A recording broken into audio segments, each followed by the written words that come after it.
Hello and welcomings, and I really think I should do a part two to this video of the top 10 TURs period in global as we enter 2023. This is my list from my last video of the top 10 current TURs period. We have some interesting selections. And I want to go over this video as an honorary mentions to various others, which plenty of people would be screaming at me for. Not the first off case of which would be, for example, let's see, where is he? Cooler. Easy ASTR Cooler. You would have thought, why isn't he on here, right? He has a great lead, 170%, and he's actually a support as well. He transforms, and he has guaranteed crits against a pure hybrid Saiyans. By any means of the word, yes, he is probably worthy of a slot 10. He also stacks in this form, and he's defense, and he stacks attack in his next form with his guaranteed crits and his additional chance to do additional supers. This guy can be utterly devastating. It's no wonder he is probably one of the best, if not the best partner for, of course, LR Final Form Cooler. So yeah, you could probably say he is worthy of being on here. However, he was great prior to his Easy A, and I had him. It was either tick for tap between him and Turles. Turles had the most gains from this Easy A and does quite a lot more, and he leads a much more terrifying category. 170% to movie bosses and movie bosses alone, but also extreme types just across the board. I mean, his battlefield lead is really nice, just especially for free players or more for newer players if you pull him. Terrifying Conqueror's Transformation Boost. Transformation Boost is a large category, then yes. And additionally, I also really just do think that this Freezer as well, this Transforming Freezer is better. You're just going to find it's just overall just I think he just works better. The fact that he stacks all the way through, and then he greatly stacks with his at the end with his 70% chance to stun in his final four. However, of course, you will find that there's not that many events that go on those amount of turns, and you can still stun the boss. That being said, if you get to it, it's still quite good, right? There are various other units, depending on how you go for. This part be really nice because Terrifying Conquerors and Transformation Boost come in really well. Terrifying Conquerors, this particular part in Super Battle Road, that is absolute key. This is huge. You can now legitimately run them, and you can have one in either rotation, giving 2 key and 50% stats for the Super Battle Road, right? That is absolutely something that you can do. Terrifying Conquerors does move into the likes of like a little bit of Transformation Boost. It's such a large category, it's very broad. And you got like artificial life forms in there. Then you've got like space traveling warriors, movie bosses. So it's quite good. And of course, he does work well with so many people, including Transforming Freezer. Transforming Freezer also heals, and Turles just gives 50% flat out. You have got to be against a superclass enemy, but he still does it. He still gives 3 key even in his transformed state, and he also heals as well. So there's very few reasons as to why, but just in a personal opinion of using them, I have found that the amount of gains plus what they do with the heal and etc. and the links, it's just I gotta give it to Turles and Transforming Freezer. Hence why Cooler's not on this. But absolutely, if you put a gun to my head and say, "Oh, he must be," then for sure you could easily run him there. I mean, you would say you're going to put STR Rose and free to play Goku over this guy, and I probably am, because if you think why it's daft that this free to play Goku is on here, then you haven't used this Easy A free to play Goku.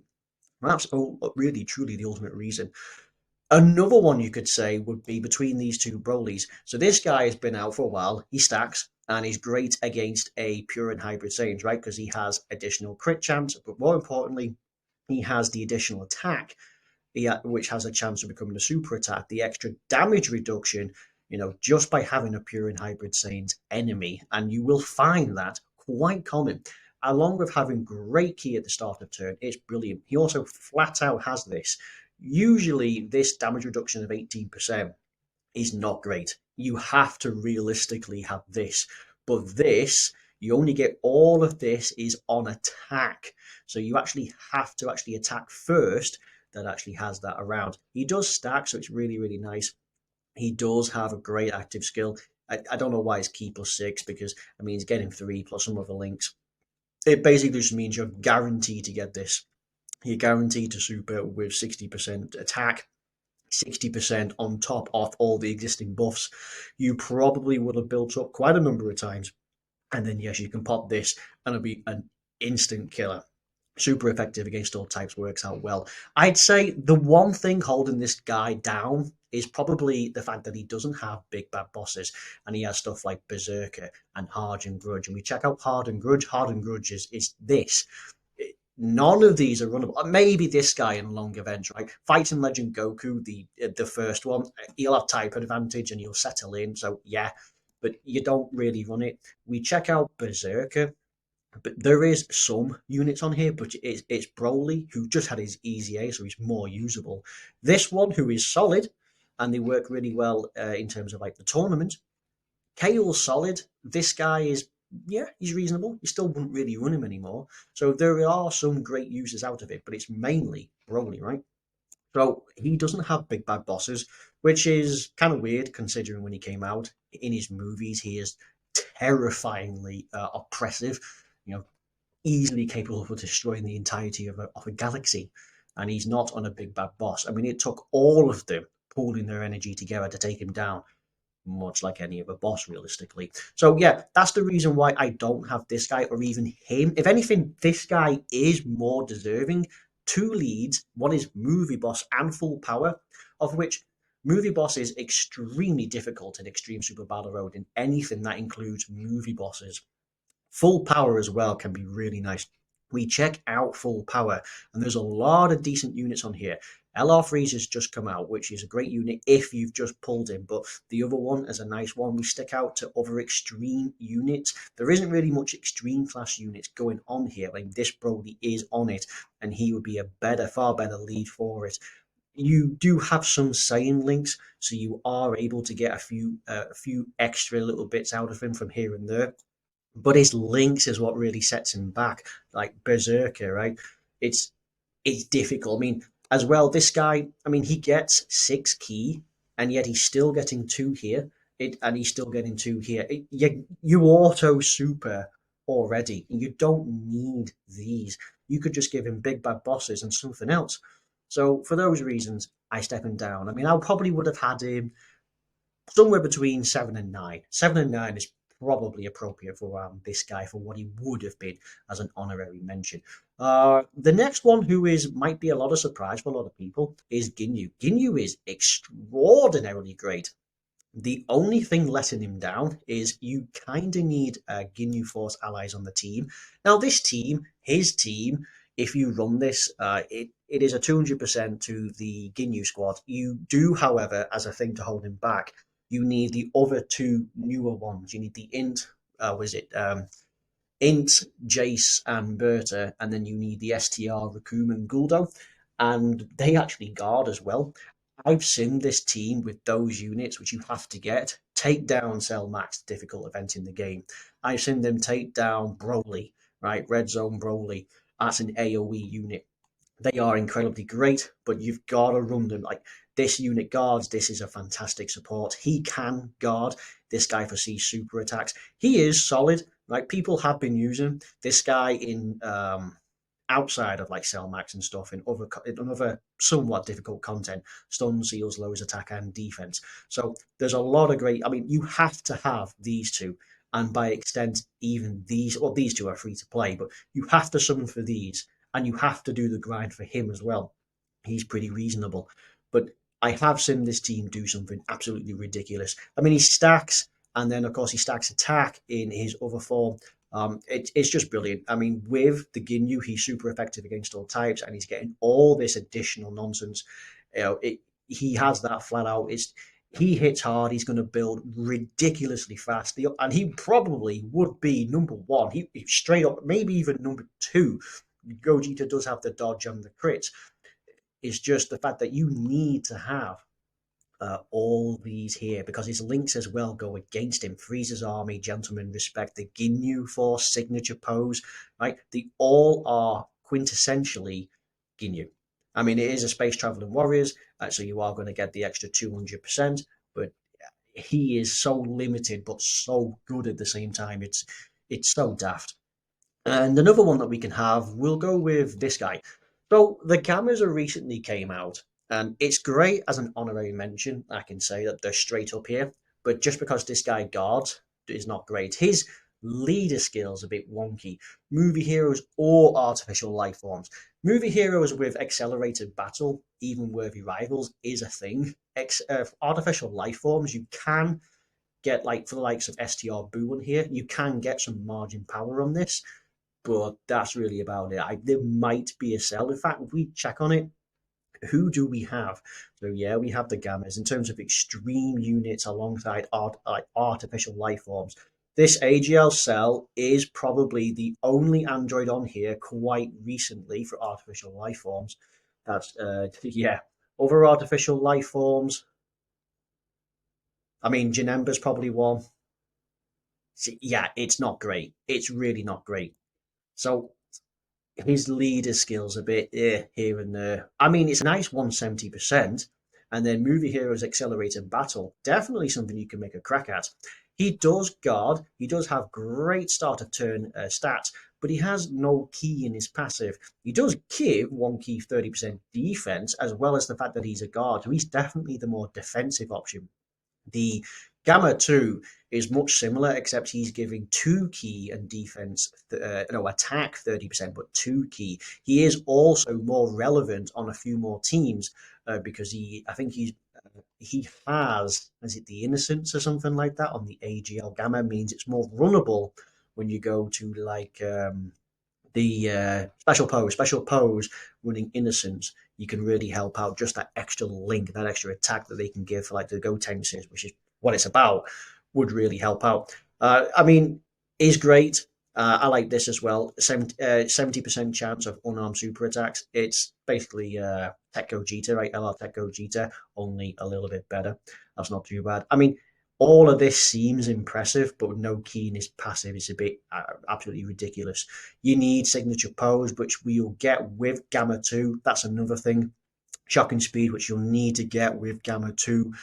It does have Cold Judgment, which is really nice. Android Assault, which again is really nice. But Android Assault, you need Gamma 2. I mean, you could run an Android team with them somewhere in the middle and run these guys. These are fantastic. But look at this. You ain't really going to run a lot of these. I mean, she's great, but on Peppy Gals. This is a great support, but not in absolute difficult content. He's okay, but check this. I mean, Android Assault, it's lacking a few. He has an easy A, but he's only great against tech units, right? That's where he reduces damage. The fact that you need Gamma 2, the fact that some of his link sets are a bit very specific. I mean, I get it. I know why they've done it. It is an Android. It is specifically Red Ribbon Army, but you need Gamma 1 and Gamma 2 to be anywhere useful on the team. They do help each other out, and between them, 3 key, 30% attack and defense for the entire rotation. That's great, but you do need them together.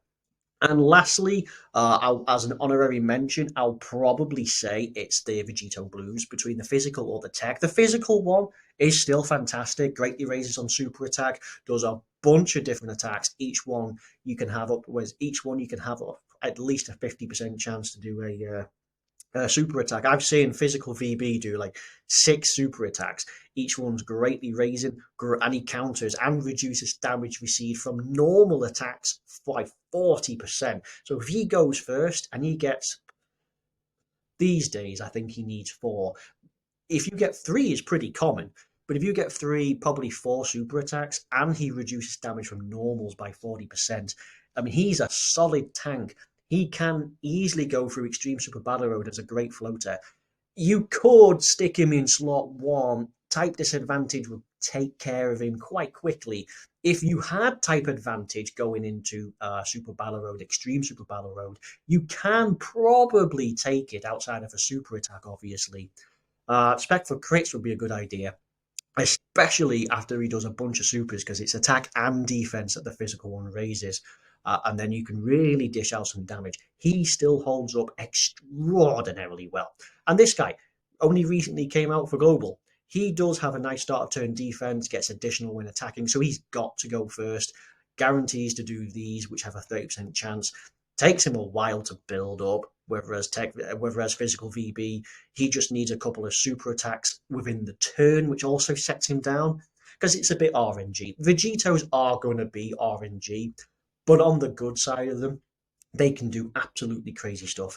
Could either one of these be tied onto the list? I'd probably have them, honestly, somewhere between 9 and 10. They can do fantastic. I mean, they can be number one in the right situation. It's not likely to do, and you're likely to get torn up almost all the time. That's the problem. But no, this guy can hit very hard. He can easily have close to 500k defense, putting out quite a casual, somewhere between 5 and 7 million attack stats. You know, he gets nice key. I mean, after you've built him up quite a little bit, you can stick him in slot 1, and he's just guaranteed to super attack, right? Any people have these, and he has a solid leader skill, right? It's not really much the difference. I believe it's an extra 20% to stats, and it might be one key 20% to stats extra if all 5 super types are active. So you could still run him as a lead, right? He is still good on various teams. Power Beyond with his links like Warrior God, Power Bestowed by God. He can really help out with like the 7th anniversary units. They can work out really well. Super Saiyan works out with so many of these units.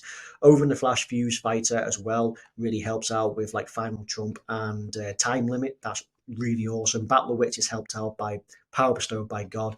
So there's a lot of units on here that can really benefit from him. I mean, look at these. If these, by the way, especially if this guy gets his easy 8 in the 8th, if he does, I doubt it, but the last anniversary they did do 2, but that's because 3 and 4 made 7. So it's hard to know if they'll do something with the 5th anniversary units. If they do, suddenly this guy becomes way up more on the list.